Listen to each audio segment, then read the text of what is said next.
Yo soy María Alejandra Salas y hoy los estaré acompañando por mi compañero Ramón Pastier. Año de elecciones en América Latina y de nuevos retos para los mandatarios, en su mayoría reelectos, como Dilma Rousseff en Brasil, Juan Manuel Santos en Colombia y Evo Morales en Bolivia. Populismo y manipulación para permanecer en el poder. ¿Qué está pasando en México? Fue tardía la respuesta de Enrique Peña Nieto en la desaparición y ejecución de los 43 estudiantes de Ayotzinapa. Esto y más lo estaremos conversando el día de hoy con la especialista en estrategia política y discurso, Lorena Arraiz. Lorena Arraiz es periodista con especialización en ciencias políticas por la Universidad de Salamanca, España.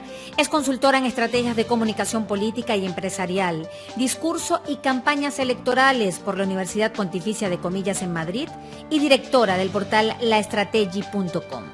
Joven pero con experiencia. A su corta edad, Arraiz ha trabajado en el diseño y ejecución de estrategias de comunicación on y offline para organizaciones políticas y privadas. Ha realizado trabajos de consultoría electoral para gobiernos, candidatos y partidos políticos a escala regional y municipal en Iberoamérica. Es profesora de opinión pública, de estrategia comunicacional y política en la Universidad Católica Andrés Bello de Venezuela. Colabora activamente con la Asociación Española de Investigación de la Comunicación y con la Autónoma de Barcelona. En el año 2012 participó como ponente en el 7º Congreso Nacional de Estudios del Discurso para analizar la narrativa periodística sobre temas de justicia politizada en España y Venezuela en los casos del juez Baltasar Garzón y la jueza María Lourdes Afiuni.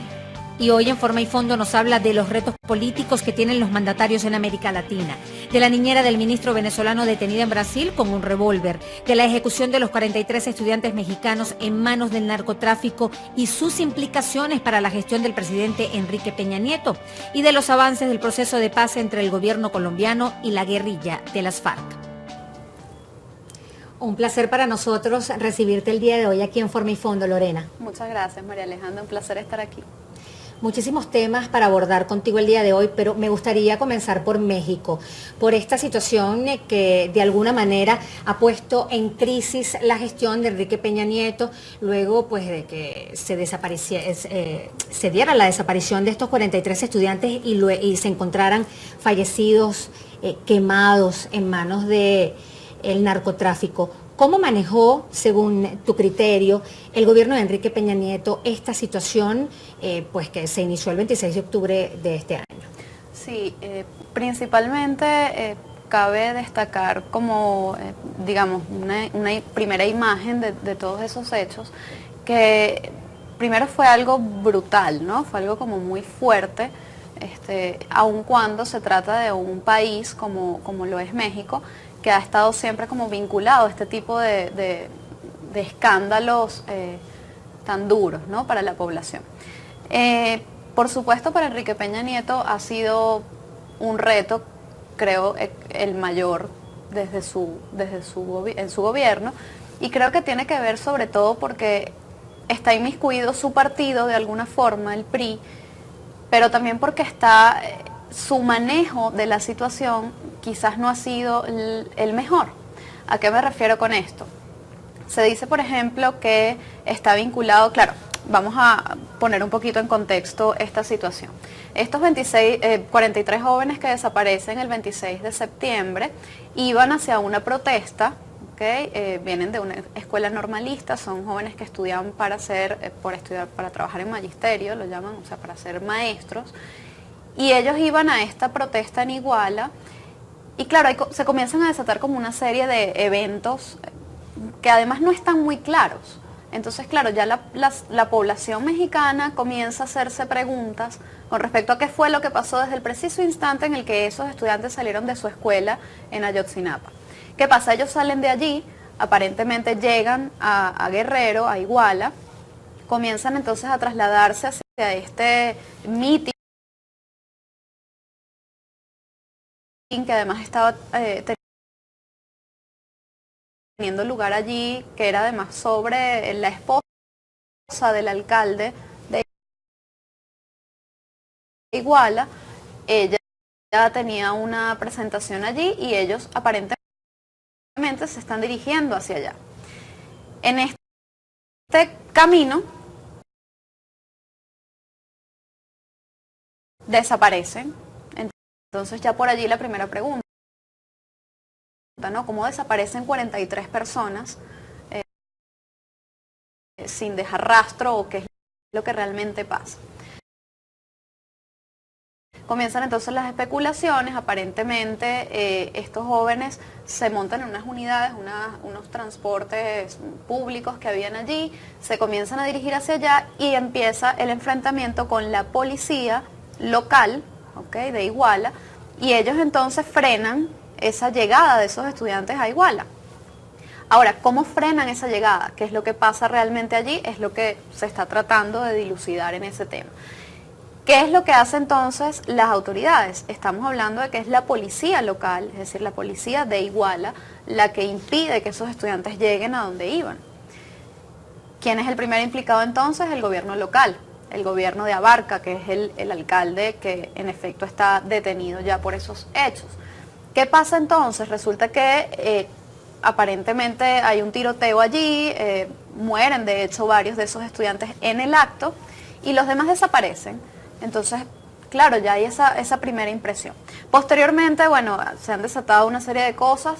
El alcalde además desapareció el 30 de septiembre, ¿okay? Si mal no recuerdo fue el 30 de septiembre, él dio un discurso público diciendo que, bueno, que había que esclarecer los hechos, que había que ver qué era lo que estaba pasando, y se desaparece. Aproximadamente un mes después es que lo consiguen en otro sitio cerca de Iguala, 190 kilómetros me parece que estaba, y es allí donde entonces lo aprenden, él está ahora detenido. ¿Qué pasa por otro lado? ¿No? Pues tenemos como una secuencia de varias cosas. Está el tema del alcalde, está el tema del gobernador, Ángel... que renunció al gobernador, que presentó su... Exactamente, él pide una licencia, lo que ellos llaman una licencia, para que le permitan pues separarse del cargo. Su declaración dice que es para dejar libre el camino para las investigaciones. Entonces también por allí se comienza otro como huracán, ¿no? De cómo para dejar libre las investigaciones, es decir, ¿qué pasa? ¿Por qué razón el gobernador no puede permanecer en su cargo y aún así asumir la responsabilidad de lo que está pasando? Porque el alcalde no puede permanecer en su cargo y así asumir la responsabilidad de lo que está pasando. Y por otro lado está, por supuesto, el gobierno central. ¿Qué es lo que pasa con el gobierno central? Peña Nieto, en principio, por supuesto, se manifiesta con este discurso quizás reiterativo y un poco demagógico de sí, esto es una masacre, aquí pasó algo, hay que investigar, hay que ver qué es lo que pasa, hay que llegar al fondo, ¿no? Todas estas cuestiones que resultan bastante demagógicas porque entonces tú dices, en el fondo, ¿qué es lo que estás haciendo? Entonces, ¿qué hizo Peña? Eso fue lo que dijo, pero ¿qué hizo Peña Nieto? Se reunió una vez con los padres de los estudiantes. Y un mes después. Un mes después. ¿Por qué no te dirigiste inmediatamente al lugar de los hechos? ¿Qué es lo que pasa? Aquí estoy, no sé, es decir, afrontar tu responsabilidad más allá de un discurso. Entonces, claro, él ya comienza allí. Por otro lado, ¿no? Ya tenemos el alcalde, el gobernador y el gobierno central. Por otro lado, también cuando aprenden a Abarca, al alcalde, toma su puesto digamos, un alcalde interino, ¿okay? Este alcalde renuncia a las 5 horas. 5 horas había pasado desde su nombramiento. Y él explica que esa dimisión dependió o estuvo influenciada porque el cabildo del lugar pretendía de alguna manera sobornarlo con algo. Entonces, hasta ahí, punto. Entonces, digamos... se suma, otro elemento claro, que se suma es decir, a toda esta tragedia, además escándalo. Y que además nada de eso parece tener coherencia, es decir, son un montón de hechos que se narran como hechos aislados y a los cuales ningún representante del Ejecutivo Nacional, sea local, regional, municipal o del gobierno central, federal, nadie da una respuesta, digamos, coherente, una respuesta responsable con respecto a este tema. ¿Qué pasa entonces después de reunirse con los padres? Peña Nieto, que les dice, bueno, sí, vamos a llegar al fondo de todo esto, vamos a investigar, vamos a hacer, y además se compromete a que va a ayudarme más a las escuelas normalistas. O sea, en medio de su compromiso, de esta tragedia y de todo esto, ¿no? Volvemos con la demagogia, volvemos a decir, sí, bueno, hay que llegar al fondo, hay que investigar, esto no se puede permitir. Precisamente de esa reunión que sostuvo Peña Nieto con los padres de los estudiantes hoy fallecidos, ellos salieron muy molestos. Claro. Salieron molestos, no creen en las acciones que realizaron y que siguen realizando pues los funcionarios del gobierno de Peña Nieto. Tiene que ver con estos puntos, estos 10 puntos que habrían conversado en esa reunión. Sí, evidentemente tienen que ver porque, repito, ninguno de esos puntos, que fueron varios, fueron 10, ninguno de esos puntos era del todo convincente con respecto a las acciones concretas que iba a tomar o que se suponía debía tomar el gobierno de Peña Nieto en este caso. Además de esto, días después se produce entonces el pronunciamiento del fiscal general. ¿Qué dice él? No, bueno, estas personas ya tenemos, además hay, me parece 50 y tantos detenidos por este caso. Creo que como 70 funcionarios entre exacto, policiales y militares. Todo el tiempo están, digamos, tomando gente. Entonces, estos detenidos declaran, en efecto hay un video que es el que saca la fiscalía, declaran que a ellos les fueron entregados unas personas para asesinarlas. Otros dicen que se los entregaron ya muertos, otros dicen que... Entonces siguen, ¿no? Las preguntas, las dudas, etc. Entonces, ¿qué dice el fiscal? Además de estar diciendo toda esta serie de, bueno, ya tenemos la prueba, esto fue lo que pasó, porque los detenidos están declarando que en efecto, pues, lamentablemente los jóvenes han sido asesinados, quemados en este basurero cercano a Iguala. Y al día siguiente, Peña Nieto hace un viaje internacional.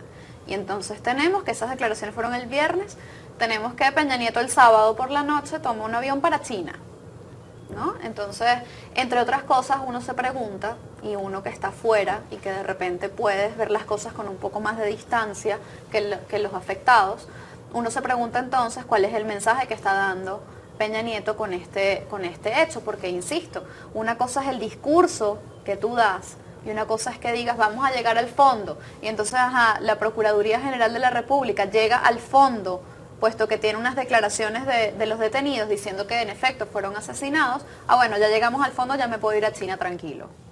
¿Y qué lectura se le puede dar entonces? Human Rights Watch, de hecho, habría dicho el día jueves que Enrique Peña Nieto, a la gestión de Enrique Peña Nieto no le importaba el respeto a los derechos humanos.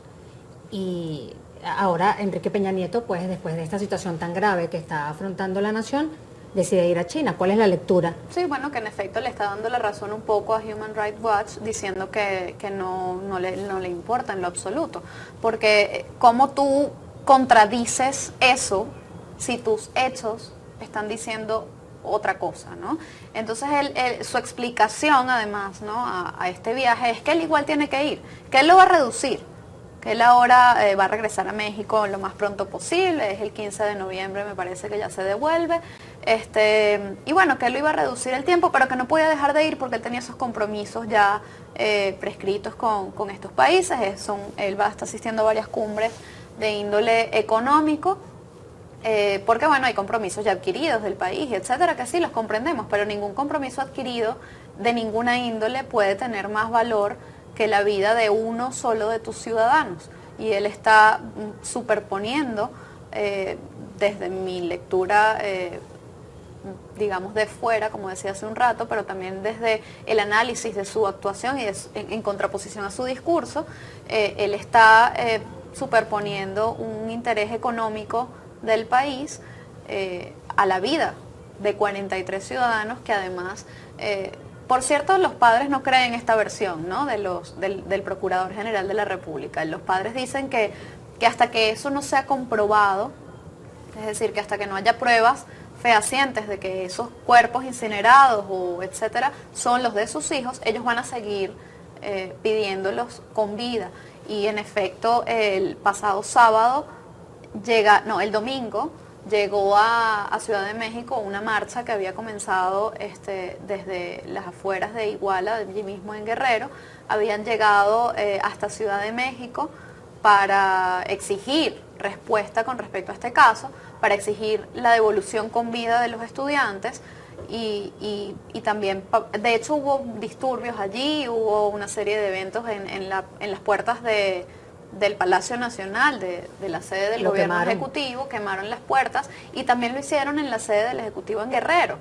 Entonces, claro, todo esto estamos como narrando la historia, ¿no? Pero en realidad tiene más que ver con esa lectura de lo que realmente se supone que tendría que hacer un presidente, un gobernador, un alcalde, es decir, cualquier autoridad electa por el pueblo, sea cual sea su distinción o su elección política.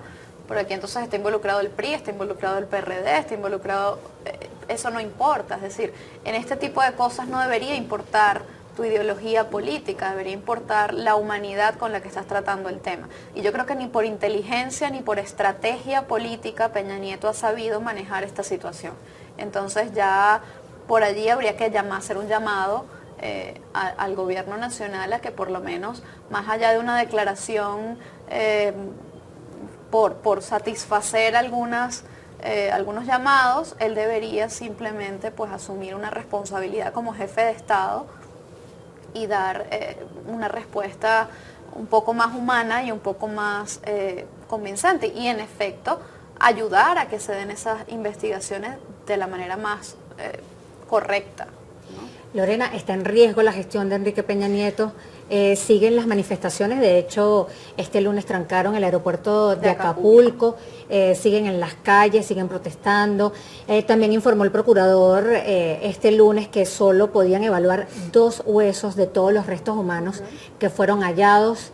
¿De qué manera se puede ver afectado el gobierno de Enrique Peña Nieto? En efecto, el gobierno de Enrique Peña Nieto está afectado desde el mismo día 26 de septiembre, ¿no? Más allá de por la situación, también evidentemente por el manejo de esa situación. Además, el mismo procurador general, también hay un tema que se me olvidó mencionar el viernes en su alocución.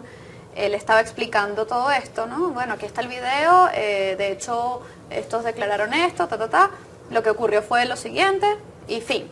Y bueno, pero preguntas de la prensa y de repente el procurador ha contestado, ya me cansé. Él dijo en medio de su conferencia de prensa, ya me cansé. Entonces, es también tener como un poquito de tacto, ¿no? Entonces, todas esas cosas le están restando, sin duda, puntos al gobierno de Peña Nieto. Si hubiera unas elecciones, de hecho la intención de voto, creo que en estos momentos no han salido algunas encuestas que se han estado realizando, pero no han salido porque obviamente por cuestiones de tacto, ¿no? No sería muy conveniente lanzarlas, pero se han estado realizando. Y esas encuestas indican que en efecto, si hubiera una votación mañana mismo o en una semana, probablemente la gente no lo votaría a Peña Nieto y más que eso, pues haría un voto castigo a su gestión, porque además de que no tenía ninguna cosa que rescatar, digamos, desde su inicio, además se le suma esto, ¿no? Es como que terminó de hundirlo, ya traía como una racha no muy buena, pero en lugar de ayudarse, pues parece que se echó tierrita, digamos, ¿no? Como en criollo. Para terminar el tema de México, Lorena, ¿existe la posibilidad de una revuelta popular en la nación norteamericana ante todos estos hechos que se han venido sucediendo? Yo creo que la revuelta popular ya está en camino. No sabría contabilizar si esa cantidad de personas que se están manifestando por estos hechos son realmente, digamos, estadísticamente hablando, si sería propicio para una revuelta popular, pero sin duda hay un movimiento social que se está creando y que además no es nuevo. El asunto con esto es que no es algo que nació el 26 de septiembre, no es algo que nunca hubiese ocurrido. De hecho, hace medianamente poco tiempo, me parece que en 2012, hubo un hecho parecido, pero murieron 2 estudiantes de la escuela normalista. Entonces, digamos, esto es como una gota que rebosó el vaso, pero digamos, una gota inmensa, ¿no? Obviamente muy dolorosa para sus familias y muy cruel para todo el Estado mexicano, pero no es algo nuevo. Entonces la gente, yo creo que lo que está ya es cansada de que ocurran este tipo de cosas. Y cuando tú te preguntas, por ejemplo, por qué los ciudadanos, nadie vio, nadie supo, nadie se dio cuenta. No, sí, la gente vio y supo y se dio cuenta. Lo que pasa en México es que desde hace muchísimos años existe un cerco de miedo que tiene a la población hundida en el silencio. Es decir, yo prefiero no decir nada, esta gente que se hace la vista gorda y que en realidad tiene que ver es con el miedo. Es decir, yo pude haber visto a la policía haciendo X o Y cosa, pero yo prefiero cuidar mi vida y la de mi familia. Entonces me hago el loco aunque me duela horrible esto, aunque esté sufriendo un montón, aunque las personas involucradas y afectadas sean familia, amigos, conocidos, vecinos o lo que sea. Es decir, y esto es lo terrible. Lo terrible es que es una población, una sociedad que está sumida en el miedo. Y parece ser que cada gobierno que pasa por México continúa sumiendo a la población en el miedo. Entonces, claro que Peña Nieto está en riesgo, su gobierno, y no solo su gobierno, sino también el PRI como tal. Es decir, el partido está en 3 y 2, ¿no? Es decir, ¿cómo hacemos con esta situación a partir de ahora? Y habría que ver entonces qué es lo que Peña Nieto va a poner ahora en balanza al regresar de su viaje súper importante en China. Que está en China, así es, y luego para Australia. Sí, también, además sí. luego Australia y bueno. Lorena, otro tema que está en la palestra pública, el referéndum consultivo que se realizó este domingo en Cataluña, un referéndum simbólico, pues fue suspendido por el Tribunal Constitucional Español. 80% de los votantes decidieron que quieren independizarse de España. ¿Cuál es la lectura? ¿Qué tiene que leer el gobierno de Mariano Rajoy ante los resultados de este referéndum? Sí, el tema de España es un tema bien particular, ¿no? Ellos tienen como una manera de organización, o sea, una organización político-territorial que es obviamente muy distinta a la nuestra y llama mucho la atención cómo manejan sus recursos, cómo manejan su economía, cómo manejan su política, etc. Sí, la consulta fue suspendida por el Tribunal Constitucional, a lo cual el presidente de la Generalitat, Artur Mas, hizo caso omiso. Es decir, aun cuando el Tribunal Constitucional dijo que eso era ilegal y que era inconstitucional, Artur Mas lo llevó a cabo. Algunos quizás se pregunten cómo es posible que lo lleve a cabo si era inconstitucional, cómo es posible que el gobierno central quizás no actuara contra esa consulta el día de ayer, no cerrara urnas, no estuviera la policía por allí. Esto además de una muestra de civismo y de democracia, esto de que el gobierno central no actuara en contra de quienes fueron a manifestar su deseo de independencia, también es un tema de tacto, de estrategia del gobierno central. ¿A qué me refiero con esto? Artur Mas no solamente no le hizo caso al Tribunal Constitucional, sino que además hace un tiempo ya él creó una ley, la ley de consultas, que consistía exactamente en arroparse previendo esta decisión del Tribunal Constitucional. ¿Qué hizo Artur Mas? Proclamó una ley que decía, esta consulta, nosotros los catalanes tenemos derecho a hacer esta consulta siempre y cuando se toque el tema de la independencia y siempre y cuando sepamos que no es vinculante. Ah, vale, perfecto, no es vinculante, vamos a hacerla de todas maneras, sabiendo que es así, pero en realidad esto nos sirve para medirnos nosotros, los catalanes, para medirnos nosotros los independentistas y ver cómo vamos a manejar esta situación. ¿Qué pasa entonces desde el gobierno central? Mariano Rajoy ha dicho días antes de la consulta que, bueno, que sí, que se hagan su ejercicio de digamos, manifestarse, sí, es decir, bueno, ustedes quieren jugar a la democracia, vamos a jugar a la democracia. Ustedes se manifiestan, van y votan, maravilloso, fabuloso, pero esto como no es vinculante, nos hacemos los locos, ¿verdad? Y no pasa nada. ¿Qué ha dicho después Rajoy? Vale, ustedes van a hacer su consulta, nosotros sabemos que no es vinculante y además no le vamos a permitir un referéndum consultivo real. Es decir, están haciendo su consulta, pero no me pidan un referéndum real. ¿Qué es lo que ha hecho Artur Mas hoy? Pedir un referéndum real.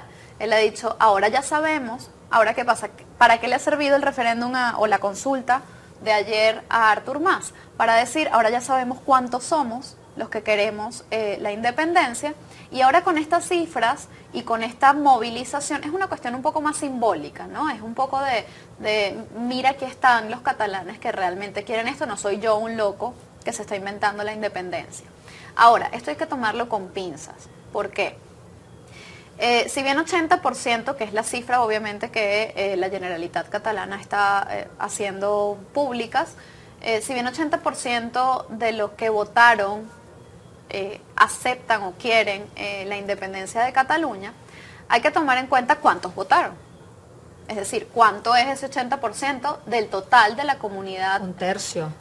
Exactamente. Llega, si mucho, a 33% de la comunidad autónoma. Entonces, ¿qué es lo que pasa? Son más de 6 millones de habitantes los catalanes. Votaron 2 millones. 2 millones y un poquito. Votan 2 millones de catalanes de 6, ¿ok? Y de esos 2 millones, 1.600.000 desea la independencia para Cataluña. Entonces, 1.600.000 de 6 millones realmente es una cifra importante o no lo es. ¿O a qué llamamos una cifra importante? No es que no lo sea, porque si bien las democracias son el gobierno de la mayoría, también se respeta la minoría, pero es respetar la minoría, no hacer lo que la minoría quiere. Entonces, ¿qué está tomando como lectura Rajoy de todo esto? Muy bien, ustedes tienen unas personas que quieren esta situación, quieren la independencia, pero nosotros tenemos, el gobierno central tiene el poder real, constitucional, de lo que hace Cataluña o no hace. ¿Cuál es el problema para Cataluña? Que ellos quieren una reforma fiscal. Ellos en realidad lo que necesitan es lo que quieren es manejar sus propios recursos. Básicamente lo que le interesa a Cataluña, entre otras cosas, además su soberanía y su ego, es manejar sus propios ingresos por tributos. Entonces eso es lo que él también, Artur Mas, quiere ahora negociar con el gobierno central. Lorena, nos queda 1 minuto nada más de programa, se nos fue rapidísimo. Y no quiero dejar de preguntarte sobre el partido Podemos en España, este partido que va como la espuma, ¿cuál es el riesgo verdadero que puede existir para el PP, para el PSOE en España? Pero en 30 segundos, Lorena. Sí, rápidamente, lo que pasa con Podemos es que es un partido que ha surgido de la desafección política española, es decir, el ciudadano español promedio está obstinado, por decirlo en términos más reales, de esta corrupción y del bipartidismo español. La gente se cansó del PP y del PSOE, la gente se cansó de los actos de corrupción del PP y del PSOE, y que está viendo en Podemos una alternativa diferente de igualdad, ¿okay? Mientras que Podemos lo que está planteando es básicamente un socialismo, la peor manera de plantear el socialismo, viendo un poco el modelo de los estados bolivarianos, y llevar eso a Europa va a representar sin duda un retroceso para el país. Ahora, si eso va a llegar o no a la presidencia, no lo creo. Yo creo que puede llegar, como ya está en el Parlamento, y que ahora en 2015 se presentarán las elecciones generales y probablemente gane escaños en el Parlamento, pero no creo que logre escalar demasiado. Ahora habría que ver si los españoles están al tanto de lo que realmente significa el socialismo del siglo XXI bolivariano, a ver si entienden que no es posible eso como un modelo viable. Lorena, muchísimas gracias de verdad por acompañarnos el día de hoy aquí en Forma y Fondo. Hemos llegado al final el día de hoy de este programa hablando pues de América Latina, de España, con Lorena Arraiz, quien es especialista en temas electorales de Iberoamérica. Un placer para mí haberlos acompañado el día de hoy. Yo soy María Alejandra Salas y la invitación es a que continúen disfrutando de la programación que les ofrece Vivo Play.